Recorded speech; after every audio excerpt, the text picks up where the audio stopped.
ગઈ તારીખ 28/7/2025 રોજ ફરિયાદી શારદાબેન જેઠાભાઈ વેગડ રહે સુદામા ચોક મોટા વરાછા નાઓ ને એમના સગાભાઈનો ફોન આવેલો અને કહેલ કે બેન અમારે 1-2 દિવસ માટે પૈસા જોઈએ છે તો અમને પૈસા આપો. તો એમની પાસે પૈસા રોકડા ન હોય તો જે તે સમયે એમને થોડું સોનું લઈ ગયેલા.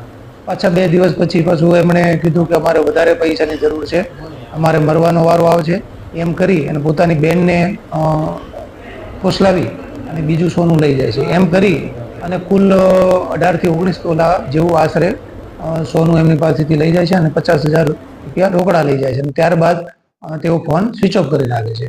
અને પછી એમના બેનને ખબર પડે છે કે આ મારી સાથે મારા સગા ભાઈએ છેતરપિંડી કરી છે. ત્યારબાદ અહીંયા ઉત્તરાયણ પોલીસ સ્ટેશનમાં ફરિયાદ લેવામાં આવી અને હ્યુમન સોર્સ અને ટેકનિકલથી જાણવા મળેલ કે આરોપી બોમ્બે છે. જેથી અમારી ટીમ અહીંથી બોમ્બે ગયેલી અને ત્યાં હ્યુમન સોર્સ અને ટેકનિકલથી 2 દિવસ રોકાણ કરીને આરોપીને એક હોટલમાંથી ઝડપી પાડેલા અને તેને પોસ્ટે લાવી અને મોટાભાગનો તમામ મુદ્દામાલ રિકવર કરેલ છે. આરોપી છે રાજુભાઈ કરશનભાઈ શિરોયા, ગોંડલ રાજકોટ જિલ્લાના છે. અને બીજો આરોપી છે એ એમનો દીકરો છે અક્ષય રાજુભાઈ શિરોયા.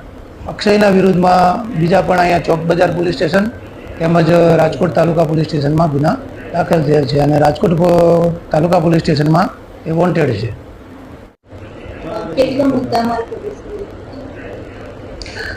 આશરે 17 ગ્રામ જેટલું સોનું છે એ સાહિદો પાસેથી જેને આપી દીધેલું હતું એને ગીરવે ત્યાંથી અમે રિકવર કરેલ છે.